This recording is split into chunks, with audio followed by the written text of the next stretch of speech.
This is Awareness Explorers.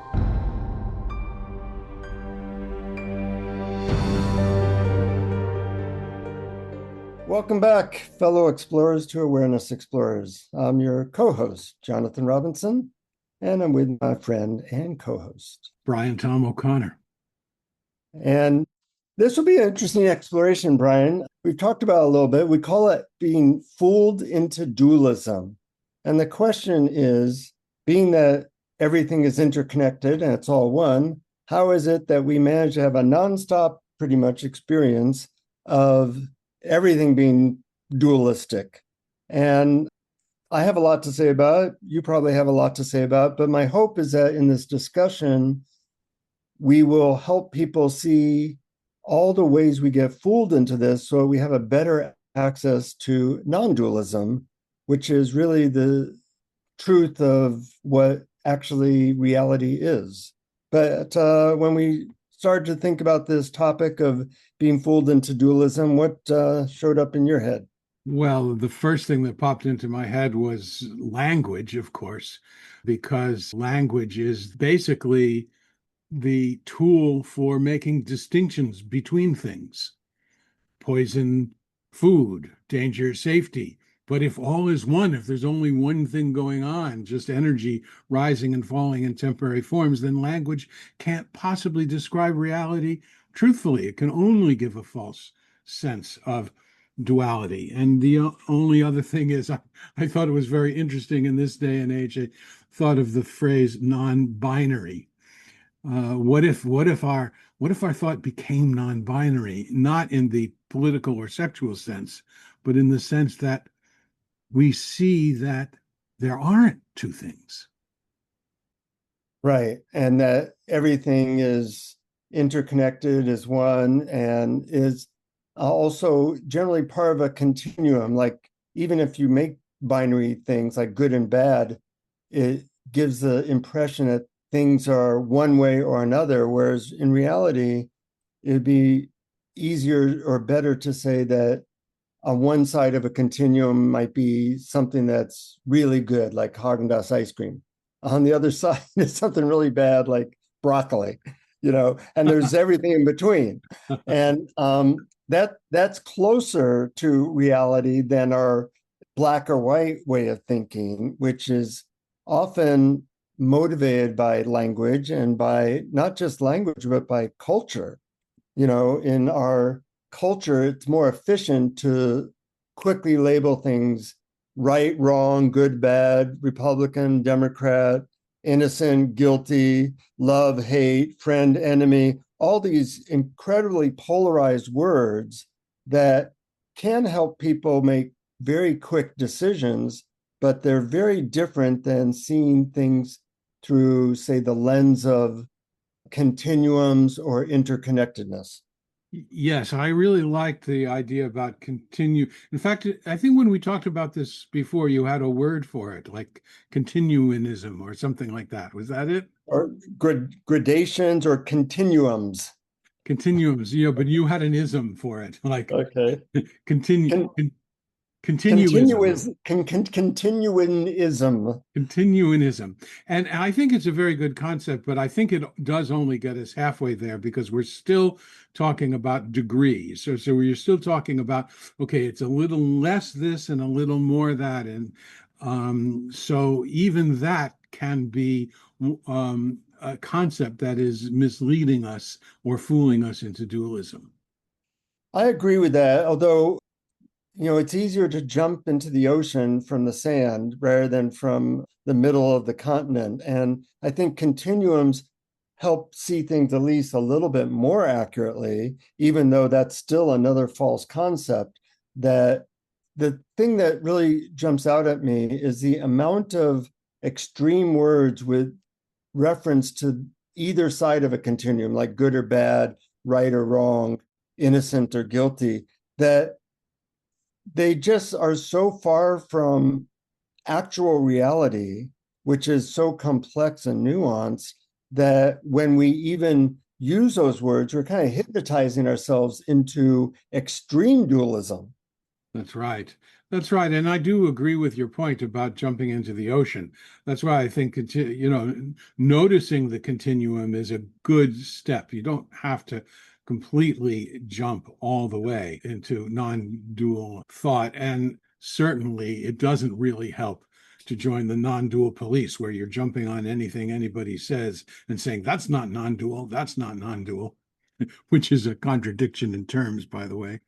Yeah, exactly, exactly. So, our culture and also the need for survival became part of what helped to create this dualism. I think it does have survival value. When you hear 100,000 years ago some rustling in the bushes, you don't want to think in terms of continuum. Well, there's a 20% chance that's a tiger. It's a 30% chance it's a friend. It could just be a strong wind. You want to think tiger or safety, and those who were more paranoid and thought tiger got to pass down their genes because they survived by running away. So I think the dualism has a lot of survival value in our current society, or it did, but now it makes us so separate that we see people of the different political party, or we see people of a different color, and we say, oh, we have nothing in common with them. And that actually creates a lot of anxiety, creates war, creates all kinds of terrible things that now create a lot of harm in the world. Yeah, you're right. And it's also true that that is baked into the organism for its own survival. But Mm-hmm. when we see that we are all connected, that's why I think interconnectedness is one of the best concepts to help alleviate this being fooled into dualism. When we see that we are more alike than we are different. Mm-hmm. Mm-hmm. And there can be tools that can help with that. And we'll talk about some tools later on, but one tool that just jumps out at me right now is my old teacher used to have a technique he gave us called "How's that like me?" So you see somebody, spanking their child. Well, maybe you don't, and I don't spank our children, but have we ever been mad and lashed out at somebody? Or you see somebody going too fast on the road and we think, well, maniac, but then have you and I ever done that? So seeing that we're all made up of different parts that manifest, some of those parts manifest well, but some of those parts manifest inharmoniously, but we all have the same basic 100 different parts acting out. Yeah, I love that technique. How is this like me? That can be an awareness game. Ah, well, I also like the idea of looking at the world through, we're all made up of, rather than that we're all individuals, we're all made up of, let's say, 50 different parts with different motivations. So there's a part of us that likes food, specifically pizza. There's a part of us that likes to watch sporting games. There's a part of us that gets angry when we don't get what we want. There's a part of us that enjoys animals. There's a part of us that when we're betrayed by somebody, we want revenge. So all these various human things that are really in each of us. Sometimes a person will manifest some parts that are inharmonious more than others, but using that with how's that like me, it makes it so we're all in the same kind of soup together and there's less separation. Does that make sense? Oh, absolutely. And I think when it really comes down to it is that everybody is looking for love. It's just Mm-hmm. that a lot of people are looking for love in all the wrong places. Yeah. And they're looking for it in how they can control their experience, how they can control others, how they can control the world, and looking outside of themselves instead of inside of themselves, which is where the goodies are. Mm-hmm. Yeah. One thing I want to help with our listeners is just to, I guess, make them more aware of some words that are clearly pointing to extreme dualism and that we kind of start to think in those ways. So, some of the ones I mentioned before, innocent, guilty. And the whole court system is based on innocent, guilty. I know when my parents were getting a divorce in 1965, you had to prove, this was back in the 60s, that one partner was completely innocent and the other partner was completely guilty, creating the divorce. I mean, I know relationships better than that. It's never like that, or even like the person who might steal something. Well, the fact that they were abused as a child and that they don't have money to eat makes them less guilty than the person who just decides to be bad. And then even the word bad is so dualistic. Everybody who, quote, is bad. I mean, I think of Hitler. Hitler loved dogs. You can't think of a person who's worse than Hitler, but still he had a soft spot for dogs. So these words make it sound like everything is so completely one way rather than interdependent. And I think that hypnotizes us into seeing the world in a very binary way. Yes, and I think your example of the faults in a divorce is such a great instance of how this binary way of thinking doesn't reflect reality. Mm-hmm. Yeah, yeah. When I do a lot of relationship counseling, and generally couples come to me and they kind of present their case as to why they're completely innocent and their partner is completely guilty. And of course, I have to show them that that way of thinking is going to keep them from having a harmonious relationship connected in love. And yet, almost everybody has that way of thinking through the words they use, through the culture we live in, and through our tendency for survival instincts. That's right. And another thing about interconnectedness that I think is a really good antidote is the idea that everything, in fact, there's a couple of quotes from Carl Sagan, which I think help to illustrate this interconnectedness idea. And Yeah. one of them is the cosmos is within us. We are made of star stuff. We are a way for the universe to know itself.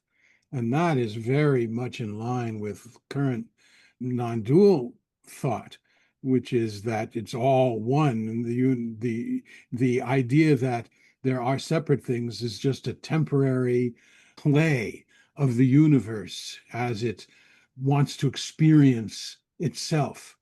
But it's like the universe is fooling itself just for the fun of it, so it can know something.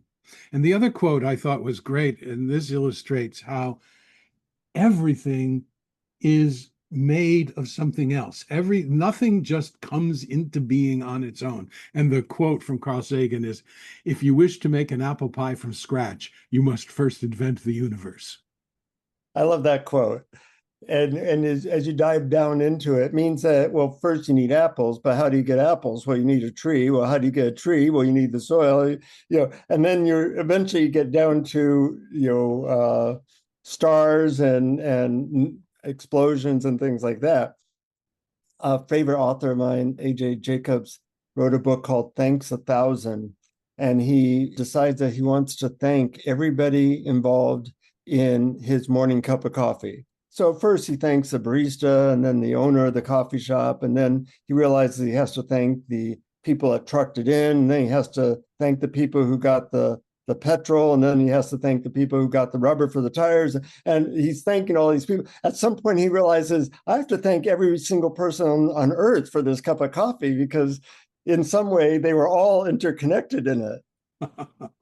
Yeah, absolutely. That's really great. And then just think about the air that we breathe. Are we really separate from the air that we breathe? Hopefully not, or not for long.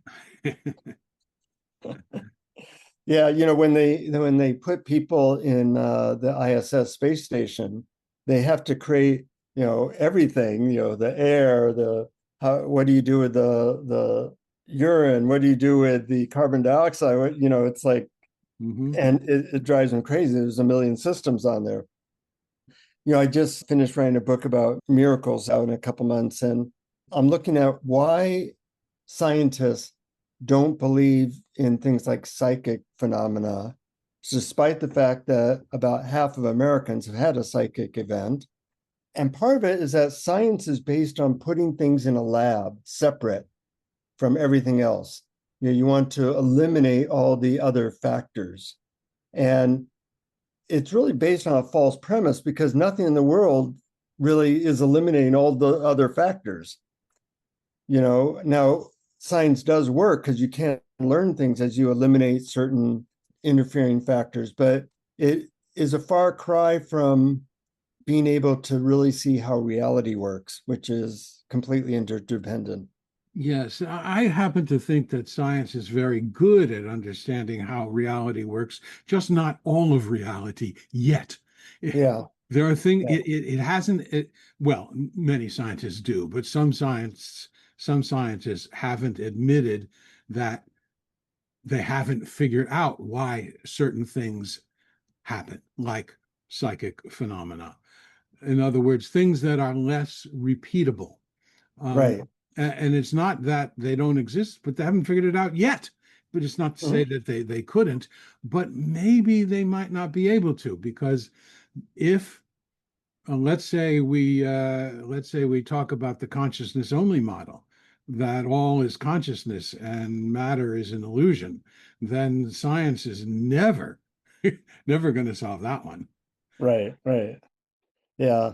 So let's talk about how one starts to go beyond all these obstacles to seeing the world through oneness or non-duality. We talked about a bunch of the obstacles, but how do you move in the direction of seeing it? And one of the things is, you just become aware of how your words really don't reflect reality, the extremes of good and bad, right and wrong, guilty, innocent, all those things. And seeing things on a continuum can be a step. But I also think that there's other things that you can do that help bring more of a sense of oneness, like the How's That Like Me tool.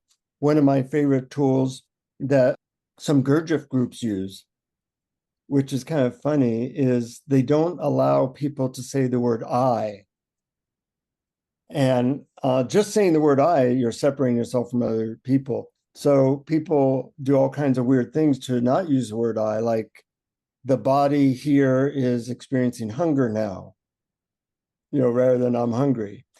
But what's interesting, because I've spent some time in a Gurdjieff group, and you do start to see things are more like a soup of different desires, and it becomes less personal. So, one person will say this body or the body here needs this, and somebody else says this body needs that, and it starts to seem like there's this wave of desires moving through a group that is all interconnected. Does that make sense? Yeah, it does make sense a lot. And it's similar to some people have I don't know whether you could call it a linguistic game or not, but they say, what if you did not use any form of the verb to be? So that nothing is something, things happen, there's activity that occurs, but but things, but you can't say anything is something else. So, what would be And an example? well, it is hot today. You could say, I feel hot, for example, Uh as huh. opposed to it is hot, which is a temporary movement of noticing temperature, which can change, as opposed to it just simply being hot. And it brings me to names. The other thing is names are, as I mentioned before about language, names are the tools that we use to make distinctions between things. And Yeah. there's another quote from Alan Watts where he says, in the widest sense of the word, to name is to interpret experience by the past, to translate it into terms of memory. And it's absolutely true. And so one antidote to that is practicing direct, unfiltered experience. In other words, noticing something without using the filter of words or language to describe it. Which is, of course, almost like the definition of enlightenment in some ways, pure experiencing. And you have a great technique, which is one of my favorite, called wordlessness. Oh, yeah. And that's just simply what can I notice about my present experience without using words to describe it? You don't actually need words to notice the weight of your body on the chair. You can simply experience it now without using words. And that's direct, unfiltered experience. And that will bring you a lot closer to a sense of non-duality, a sense of interconnectedness, a sense of universal self as opposed to individual selves. We tend to think that we couldn't function without words, but enlightened people who might not be thinking in words do fine. Apes can do a bunch of stuff without words. Words are a tool, and we're so used to that tool, but there are downsides to that tool in that it does create a artificial separation, which we forget that it's artificial. Sure, it's the case of the servant becoming the master. Exactly. There's a Buddhist technique called noting, where you might say, and they do this in mindfulness too, like I'm feeling sad, I'm feeling good, I'm feeling pleasure in my shoulder, whatever it is. But a more advanced version of that is you take out the I and you're just noting things with a NESS and like gratefulness or softness or pleasureness. It's more like it's a verb rather than a noun. And that also gives you the sense that things aren't distinct. It's like there's gratefulness happening, but it's like moving through you rather than I am grateful. Right, I agree, but I would emphasize the happening part as opposed to the gratefulness part, the verb instead of the adjective. And what would that sound like? Oh, that's a good question. Well, you said it yourself. Gratefulness is happening. All I'm saying is that we're not removing the adjective, but we're focusing on the verb, the happening, so that gratitude is not a fixed state. It's not Right. something that is something that is sort of becoming or that is moving. Everything is moving and changing all the time. I mean, the I Ching is called the Book of Changes. It's not really a fortune telling device. I was just talking about this to a Chinese person who's an expert. It is about knowing that all is change. Yeah, it's all interconnected, moving change. A good analogy is that of clouds.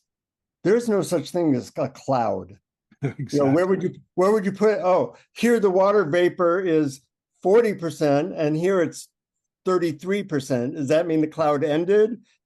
We have a term of cloud, but and we're always making verbs into nouns. Right. So actually, the way to do the noting in a verb-like way is to put ing, like gratituding or clouding. Exactly. Yeah. Yeah. And that's a better description that's closer to reality than our sense of nouns that are like exist separate from everything else that aren't in movement and interaction.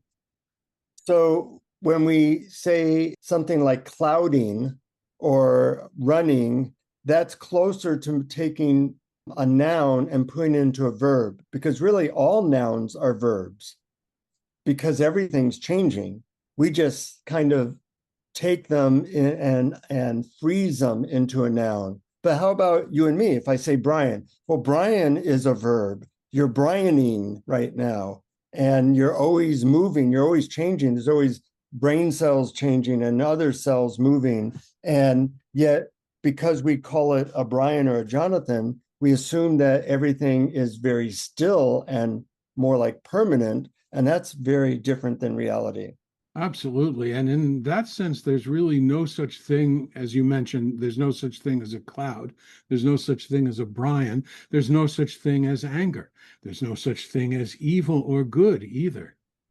Yeah, it'd be easier to say you're angering or you're Brianing now or you're clouding now because everything's in movement.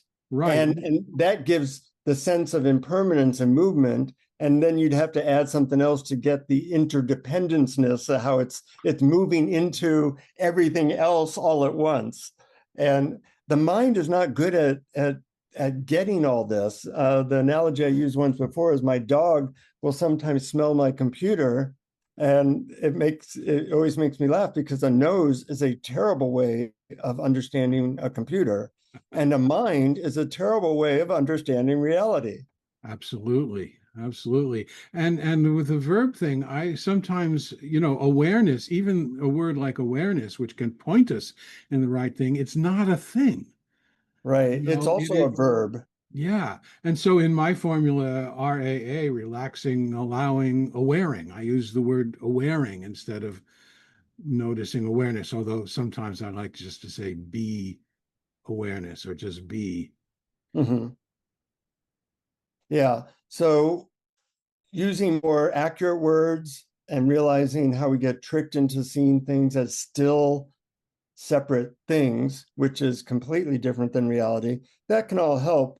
But as you said, things like the wordlessness method can be useful. I know you also mentioned before that you can use the neti approach. How does that work? Oh, yeah, I think that's a really good one. You're asking yourself, well, what am I? And whatever answer you come up with, you ask, well, what knows that? So, am I this body? Am I skin and bone?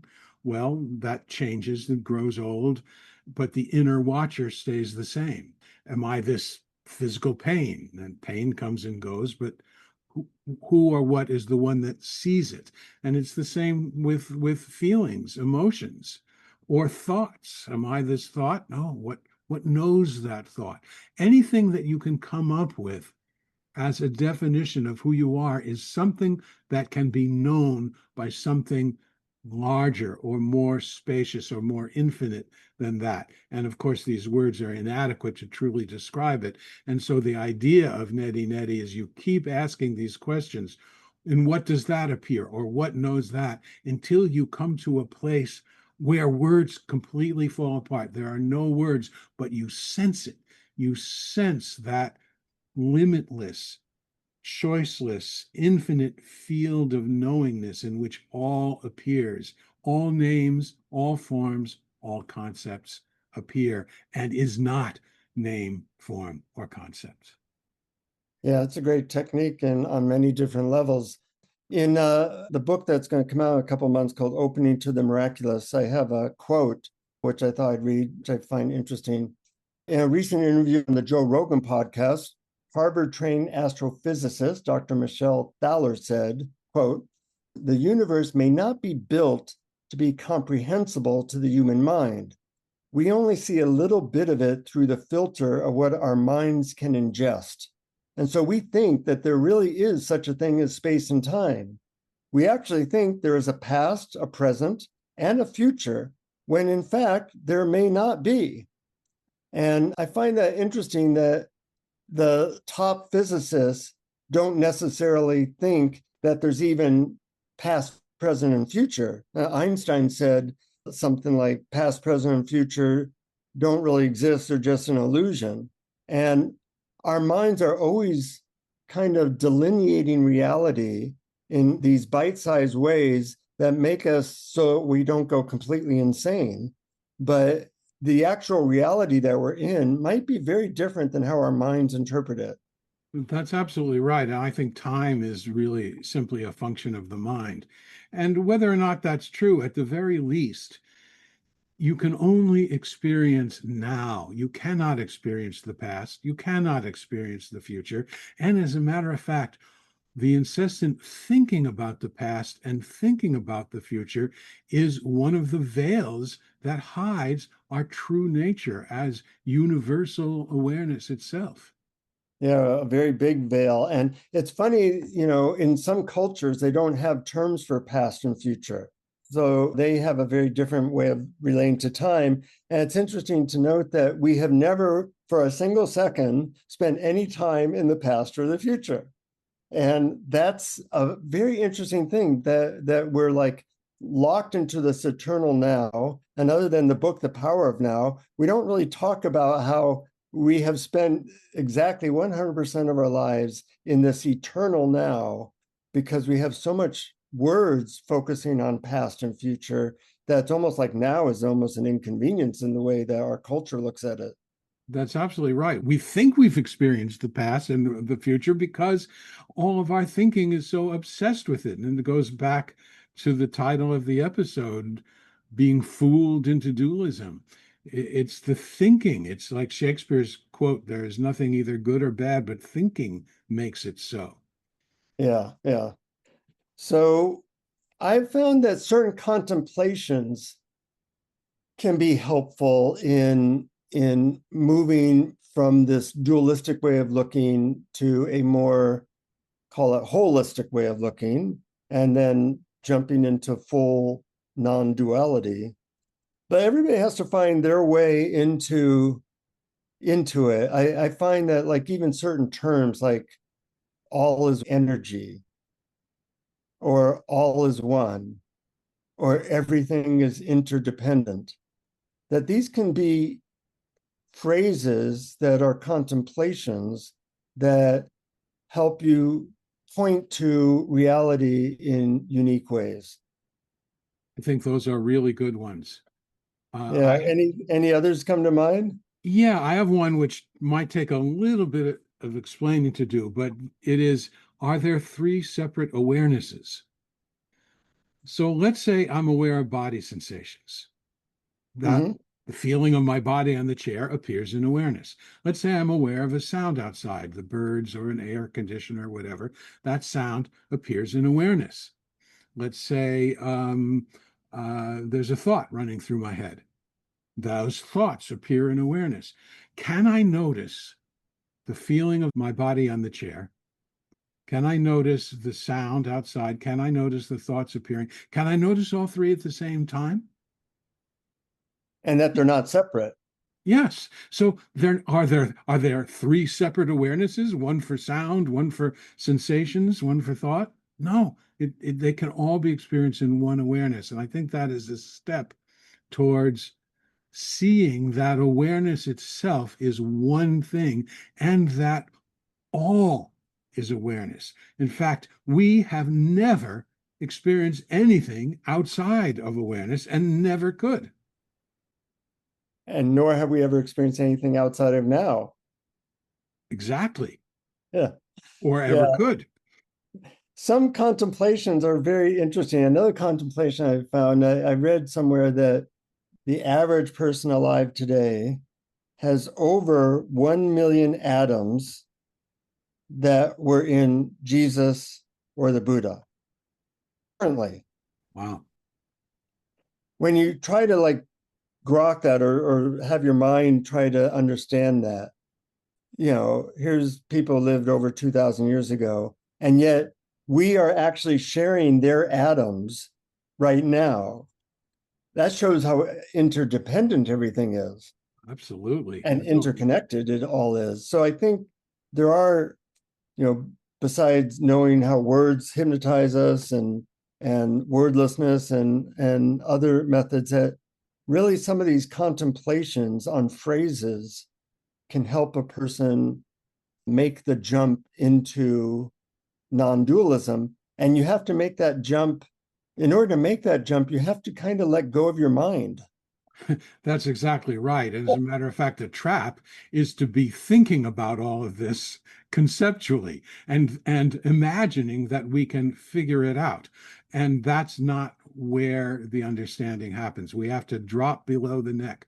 We have to feel into it. We have to look inside at what knows experience and see that what knows my experience and what knows your experience is identical. And then it's only a small step to what knows my experience is the same. as what knows your experience. It's all one. And something Ram Dass used to say is that you can't know God because knowing something means there's two. You can only be God. And that requires that you make that final jump as you're pointed in the right direction to let go of the mind and relax into the isness. That's a word I like, isness. You know, things just are, and things, and there's an is to everything. All is isness. That can be a contemplation as well. Yeah, beingness. I love the Ram Dass quote, and for those who don't care for the word God, I use a similar quote about awareness, which is you can't see it, you can only be it. Yeah, yeah. Well, I'm going to guide people in a contemplative meditation, hopefully pointing people in the right direction. But before I do, any last comments on how to not be fooled into dualism or anything that we haven't touched upon yet? Well, I just want to reiterate, look within and don't figure it out with the mind or with the words or with concepts because they're not going to do it for you. You have to feel into it, drop below the neck, feel back, and be it. What's that phrase? You use a thorn to pull out a thorn, or what? You know what I'm talking about? Oh, yeah, absolutely. That's a famous idea. Well, let's say you have a thorn and you need to pull it out, and you grab another thorn and you sort of pry it out with a thorn. Then you throw both thorns away. Then you throw both away. Yeah, that's And the key that's the key thing. part. Right, right, right. So these concepts help. They're like the finger pointing to the moon. It's the actually almost an identical analogy. You don't, it's not about the finger, it's about what the finger is pointing to. It's not about the technique or the concept that helps you. It's about going beyond it and throwing away the concept and the technique. Well said. So let's do that now by doing a little meditation around it.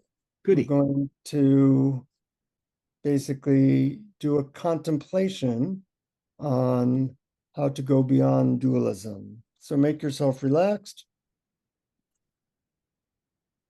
get comfortable.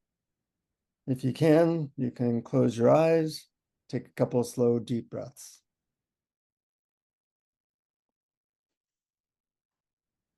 So seeing beyond the dualistic nature of language in our society is, think of it as both a science and an art.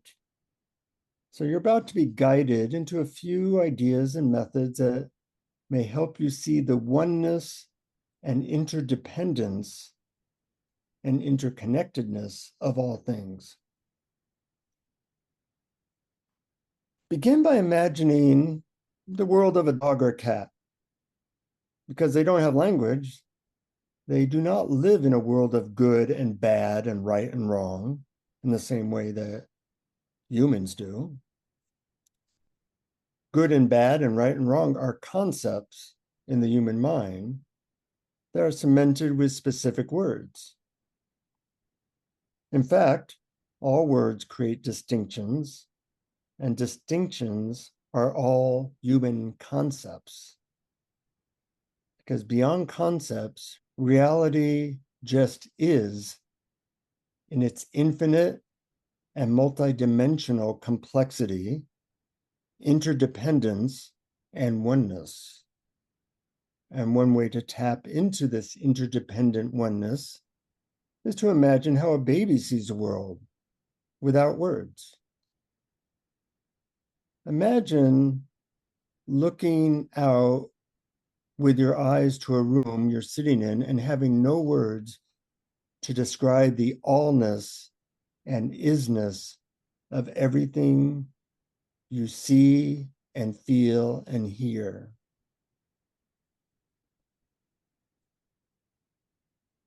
Realize that everything is interconnected and that nothing, including you, is truly separate from everything else.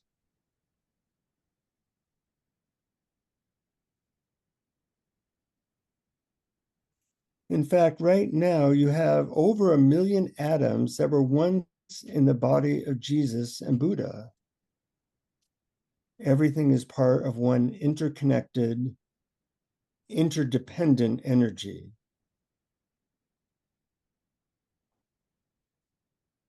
In fact, every atom in your body came from a star exploding somewhere very far away and now makes up the atoms of your body.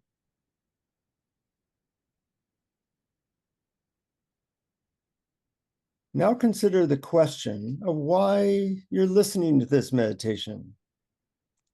When we ask why, we're often given a singular answer, like there's just a singular thing or answer to any question.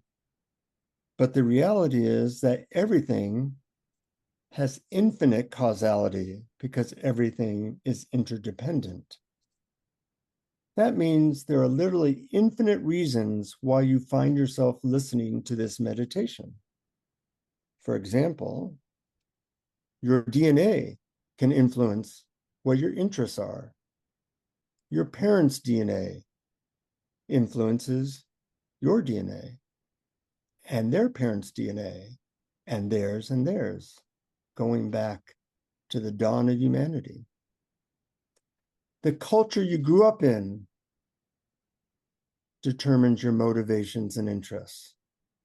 The books you've read, your childhood experiences, the people you've met, the fact that you have free time to listen to something like this, the fact that we live in a world where technology for listening to this is easy,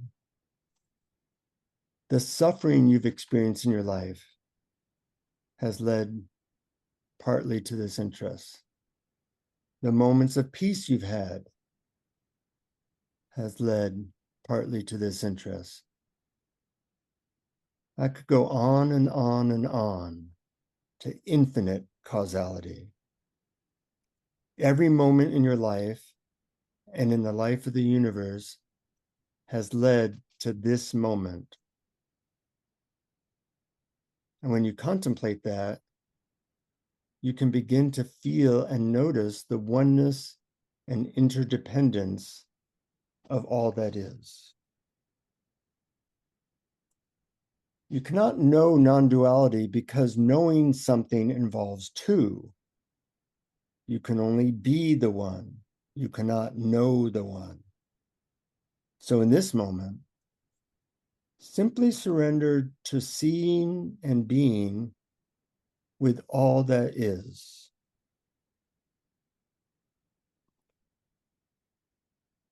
If it helps, over the next minute or two of silence, you can point in the direction of what I'm talking about by simply contemplating the phrase, it's all one, or it's all energy. Take your time and let those phrases point you for the next minute in the direction of non-duality.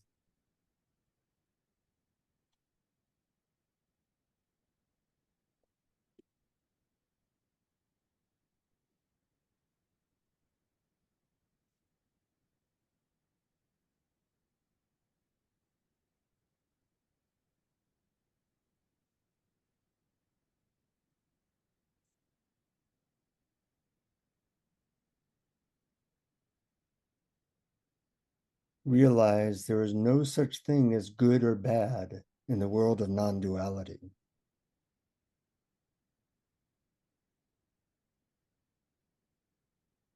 Realize there is no such thing as separateness in the world of non-duality.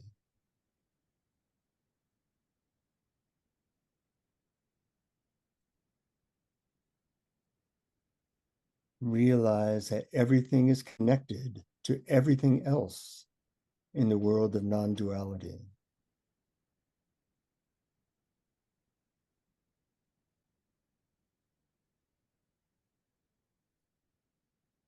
Realize that even what you may consider as the separate thoughts you now have arising in your head are caused by everything that has ever happened to you and everything that has happened in the universe before this moment. It's all interdependent, interconnected oneness. Be the one.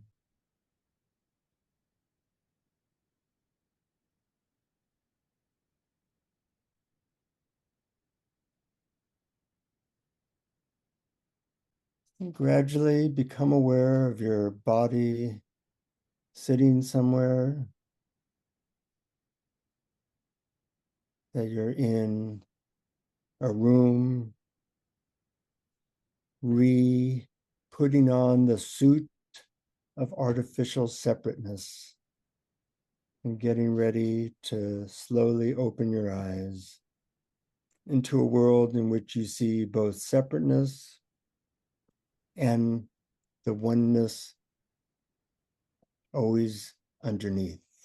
Take your time and slowly open your eyes.